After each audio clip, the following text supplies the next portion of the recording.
Assalamualaikum warahmatullahi wabarakatuh. Perkenalkan, saya Triani Ramadhani dengan NIM 2502010200427 dari kelas MJ701, mata kuliah Manajemen Hubungan Industrial. Di sini saya akan menjelaskan mengenai isu upah minimum dan kesejahteraan pekerja. Analisis ini menggunakan teori hubungan industrial. Yang pertama yaitu tripartit. Masalah upah minimum di Indonesia merupakan masalah hubungan industrial yang melibatkan tiga pihak utama, yaitu pemerintah, pengusaha, dan pekerja. Konsep ini dikenal sebagai sistem tripartit dalam teori hubungan industrial. Pemerintah bertindak sebagai regulator, yaitu menetapkan kebijakan upah minimum. Pengusaha bertindak sebagai pembayar upah dan memastikan keberlangsungan usahanya. Dan juga pekerja bertindak sebagai penerima upah dan mempromosikan kesejahteraan. Selanjutnya yaitu negosiasi kolektif. Serikat pekerja di Indonesia masih menuntut kenaikan upah minimum karena dianggap tidak memadai untuk memenuhi kebutuhan hidup pekerja. Serikat pekerja juga meminta pemerintah untuk bertindak sebagai mediator antara pekerja dan pengusaha dalam menentukan kebijakan upah.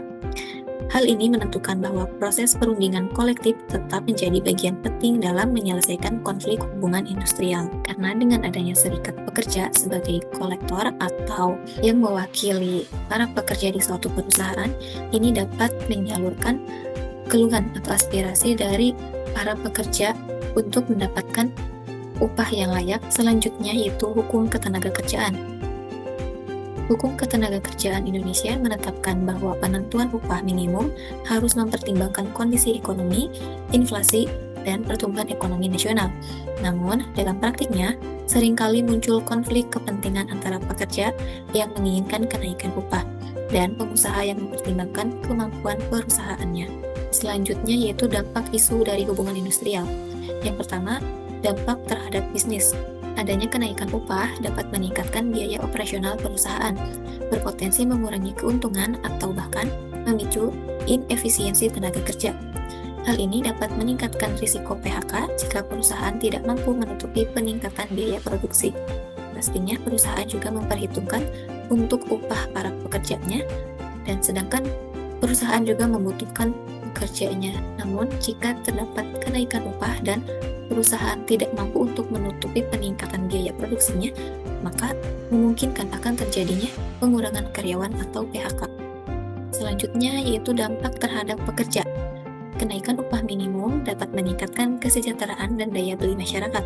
Namun, jika kenaikan upah tidak diimbangi dengan peningkatan produktivitas, perusahaan dapat melakukan PHK terhadap karyawannya yang menyebabkan peningkatan pengangguran. Jadi dengan adanya kenaikan upah minimum ini harus juga dapat diimbangi dengan peningkatan produktivitasnya agar perusahaan dan karyawan dapat sama-sama merasakan kesejahteraannya. Selanjutnya yaitu dampak terhadap masyarakat. Kebijakan upah minimum dapat memengaruhi stabilitas ekonomi dan sosial, meningkatkan kesejahteraan pekerja juga akan meningkatkan konsumsi publik yang dapat mendorong pertumbuhan ekonomi. Sebaliknya, konflik antara pekerja dan pengusaha dapat menyebabkan hubungan industrial yang tidak stabil. Selanjutnya yaitu strategi penyelesaian konflik. Yang pertama, perundingan bipartit. Perundingan bipartit atau negosiasi dua pihak adalah strategi penyelesaian konflik yang dilakukan melalui dialog langsung antara pengusaha dan pekerja atau serikat pekerja. Strategi ini bertujuan untuk mencapai kesepakatan melalui musyawarah dan konsensus tanpa melibatkan pihak ketiga. Jadi apabila terdapat konflik atau kesalahpahaman antara pekerja atau serikat pekerja dengan pengusaha, maka awal yang dapat ditempuh yaitu melalui perundingan bipartit yang bertujuan untuk mencapai kesepakatan melalui musyawarah antara kedua belah pihak tersebut. Selanjutnya yaitu yang kedua, pendekatan tripartit. Jika negosiasi bilateral atau perundingan bipartit gagal menghasilkan kesepakatan, maka penyelesaian konflik dapat dicapai melalui pendekatan tripartit, yaitu yang melibatkan pihak ketiga, seperti pemerintah atau mediator independen. Yang ketiga yaitu pengadilan hukum industrial. Jika penyelesaian konflik melalui musyawarah dan mediasi tidak berhasil, maka perselisihan dapat diselesaikan melalui pengadilan hubungan industrial. Proses ini merupakan jalur hukum yang digunakan untuk menyelesaikan konflik yang berkaitan dengan hak, kepentingan, pemutusan hubungan kerja, dan konflik antar serikat pekerja. Jadi pengadilan hukum industrial ini merupakan tahap akhir apabila konflik tersebut tidak dapat diselesaikan melalui bipartit ataupun melalui tripartit. Selanjutnya yaitu rekomendasi solusi untuk meningkatkan hubungan industrial yang harmonis. Yang pertama, meningkatkan komunikasi dan transparansi. Dengan meningkatkan komunikasi dan transparansi ini dapat meningkatkan kepercayaan antara perusahaan dan para pekerja. Yang kedua yaitu mengoptimalkan peran lembaga kerjasama bipartit dan tripartit.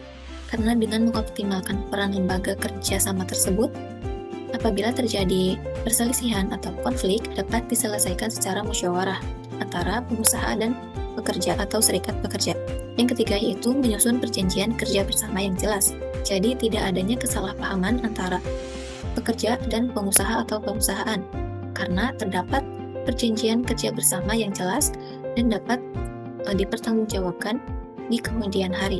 Yang keempat yaitu memperkuat manajemen konflik dan negosiasi. Dengan memperkuat manajemen konflik dan negosiasi ini, perusahaan dapat lebih cepat menangani isu atau konflik yang terjadi antara perusahaan atau pengusaha dengan pekerja atau serikat pekerja. Baik, sekian penjelasan dari saya mengenai isu upah minimum dan kesejahteraan pekerja dengan analisis menggunakan teori hubungan industrial. Mohon maaf apabila terdapat kekurangan pada penjelasan materi yang telah disampaikan. Terima kasih atas perhatiannya. Wassalamualaikum warahmatullahi wabarakatuh.